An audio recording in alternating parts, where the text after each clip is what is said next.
सभी सम्मानित साथियों को जय भीम नवोदय। साथियों, आज की जो सबसे बड़ी खबर है वो हम आपको बताने की कोशिश करेंगे। साथियों, जो खबर बड़ी मीडिया नहीं दिखाती है वो हम दिखाने की कोशिश करेंगे। आज हम आपके अपने बहुजन समाज पार्टी के बारे में कुछ बताने की कोशिश करेंगे। दोस्तों, हम हमेशा आज़ाद समाज पार्टी, बहुजन समाज पार्टी तथा सपा यानी कि समाजवादी पार्टी और भी जो निचली पार्टी है, जो नीचे दब पर अभी काम कर रही है, उस चीज़ों को मैं दिखाने का काम करता हूँ। साथियों, इसीलिए शायद मेरे कुछ ऑडियंस इधर-उधर हो जाते हैं, लेकिन मेरा मतलब ये है कि बहुजन समाज को जगाना और उनको बहुजन समाज से रिलेटेड जानकारी देना।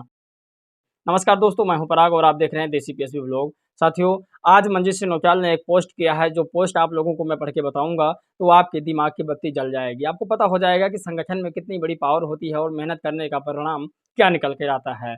जिस तरीका से मायावती जी ने राजस्थान, मध्य प्रदेश की वर्तमान सरकारों के ऊपर उंगलियां उठाई है, उनके ऊपर जिस तरह से सवाले खड़ा कर दिया है, वो घेराव में आ चुके हैं। और कहने का मतलब ये है साथियों कि वो बिल्कुल से बहन कुमारी मायावती के सामने एकदम छोटे नमूने दिखने लगे हैं। उनके सवालों से वो बचने के लिए भागने लगे हैं। क्या चीज़ है हम आपको बताएंगे, इस वीडियो में पूरा क्लियर कर देंगे। भारतीय संविधान समर्थकों के लिए खुशखबरी, हमारा आंदोलन कामयाबी की ओर है।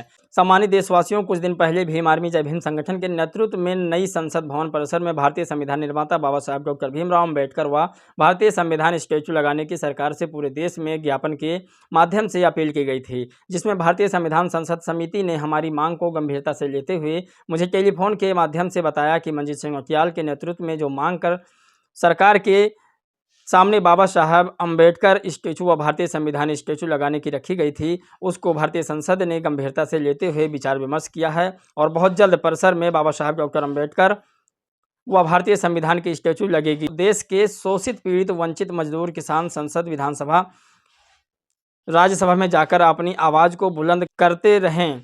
देश के लिए विकास, समाज समृद्धि के लिए प्रतिबद्ध रहे। हमारे आंदोलन को गंभीरता से लेने के लिए भारतीय संसद का हृदय की गहराइयों से बहुत बहुत धन्यवाद। भीम आर्मी जय भीम राष्ट्रीय अध्यक्ष मंजीत सिंह नौटियाल। साथियों, हम आपको बताते हैं कि मायावती जी ने क्या कहा है राजस्थान और मध्य प्रदेश की सरकार को लेकर के। लेकिन हम आपको सबसे पहले जो मंजीत सिंह नौटियाल ने ज्ञापन दिया था उसकी एक हम आपको कॉपी दिखाते हैं। कुछ लोगों का कमेंट आया था, मैंने उनके ट्वीट में पढ़ा था, कुछ लोग उन्हें फर्जी बता रहे थे, लेकिन आप लोगों के लिए यह जानकारी दे दूं कि आप लोग कहीं भी किसी भी तरीक़ा से अगर बात करते हैं तो आप लोगों को कोई पछाड़ ना सके किसी भी साथी में, किसी भी बारे में। मेरे बहुजन साथी, आप लोग यहाँ पर एक ज्ञापन देख लीजिए जो मंजीत सिंह नौटियाल ने जारी किया था। अब हम आपको बताते हैं बसपा की सबसे बड़ी खबर। बसपा अध्यक्ष आदरणीय बहन कुमारी मायावती जी राजस्थान में 17, 18, 19 और 20 नवंबर को राजस्थान में बसपा प्रत्याशियों के समर्थन में 8 चुनावी जनसभाओं का संबोधित करेंगी। हे मेरे दलित और आदिवासी समाज के लोगों, अब परिवर्तन का समय आ गया है। आखिर कब तक कांग्रेस भाजपा के शासनकाल में उत्पीड़न और अत्याचार सहते रहेंगे? इस बार बहुजन समाज पार्टी को मजबूत करें ताकि प्रदेश में बेहतर कानून व्यवस्था स्थापित करके आपको सुरक्षित महसूस कर सकें। ये लिखा आदरणीय बहन कुमारी मायावती जी ने लिखा है। और हम आपको एक और ट्वीट पढ़ के सुनाते हैं जो बहुजन समाज पार्टी पर हमेशा लांछन लगाया जाता है। उन्हें कहा जाता है कि वोट काटने के लिए आप खड़ी हुई हैं, लेकिन आपको हम बता दें कि आज का जो ट्वीट है वो आपको मैं पढ़ के सुनाऊंगा तो आप लोग हैरान रह जाएंगे। हमेशा बसपा पर ये लांछन लगाया जाता है कि हमेशा वो वोट काटने के लिए, विपक्षी पार्टियों को जिताने के लिए खड़ी हुआ करती हैं। बसपा एक राष्ट्रीय पार्टी है और वह पार्टी कहीं भी चुनाव लड़ती है। तो आप जैसे लोग कहते हैं कि बसपा वोट काटने के लिए चुनाव लड़ रही है, लेकिन अब समाजवादी पार्टी मध्य प्रदेश में चुनाव लड़ रही है, जबकि उसका वोट प्रतिशत ना के बराबर है। अब यह बताइए समाजवादी पार्टी किसको फ़ायदा पहुंचाने के लिए चुनाव लड़ रही है?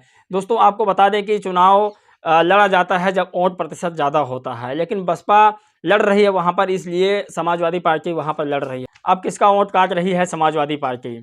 दोस्तों, लास्ट की सबसे बड़ी खबर हम आपको बताएंगे जिसके लिए आप लोगों को यहाँ तक इंतजार करना पड़ा है। वो खबर कुछ इस प्रकार से है कि वोट के बदले शराब, ड्रग्स और पैसे भाजपा कांग्रेस बेच रहे हैं जनता का भरोसा। साथियों, हम आपको बताते हैं वोट के बदले शराब, ड्रग्स और पैसा कैसे ये दोनों तस्करी करते हैं, लोगों तक पहुँचाने की कोशिश करते हैं।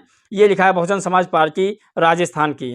दोस्तों, ड्रग्स, कैश, शराब, सोना, राजस्थान में चुनाव से पहले 63 करोड़ रुपए का अवैध सामान जब्त।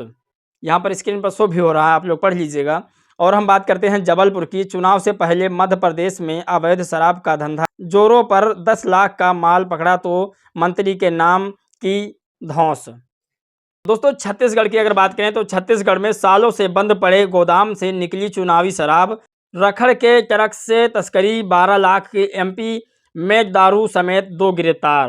दोस्तों हम आपको बता दें कि जो बहुजन समाज पार्टी है वो हमेशा संविधान के दायरे में रहकर काम करती है। बहुजन समाज एक ऐसा समाज है जो कठिन परिश्रम भी करना जानता है और हमेशा आगे काम, मेहनत और प्रगतिशील भी रहना चाहता है। दोस्तों उसकी मुखिया बहन कुमारी मायावती जी हैं जो बहुजन समाज पार्टी को नेतृत्व कर रही हैं और बहुजन समाज पार्टी हमेशा संविधान के दायरे में रहकर काम करती है। जो उनकी लीडर्स बहन कुमारी मायावती जी हैं वो भी संविधान के दायरे में रहकर काम करती हैं। लेकिन आपको बता दें जो बहुजन समाज के अंदर काम करता है, जो बहुजन समाज पार्टी के अंदर काम करता है वो बहन कुमारी मायावती के डिसिप्लिन में रहकर काम करता है, क्योंकि वो नहीं चाहती हैं कि हमारा कभी किसी पार्टी अपमान करे। लेकिन तब भी उनका लोग अपमान करते हैं, क्योंकि आप लोग समझिए इसी को जातिवाद कहते हैं शायद। आपको हम बड़ी खबर और बताते हैं कि अगर आप लोग बहुजन समाज पार्टी के नेतृत्व में काम करते हैं तो आप लोगों को सर्वप्रथम डिसिप्लिन याद आ जाती है बहन जी की, क्योंकि बहन जी की जो डिसिप्लिन है वो पूरे भारत में एकदम से चर्चित पर रहती है। आपको बता दें कि बहन जी के पार्टियों में कभी कोई गलती करता है तो उसको तुरंत बर्खास्त कर दिया जाता है, क्योंकि बहन जी कभी ये नहीं चाहती हैं कि कोई कीचड़ हमारे ऊपर उछाले। साथियों इन सभी वीडियो का मतलब एक ही है कि बहन जी व मनजीत सिंह नौटियाल जिस तरह से मेहनत कर रहे हैं, आने वाले समय में देखिए बहुजन समाज पार्टी की ही सरकार हो सकती है।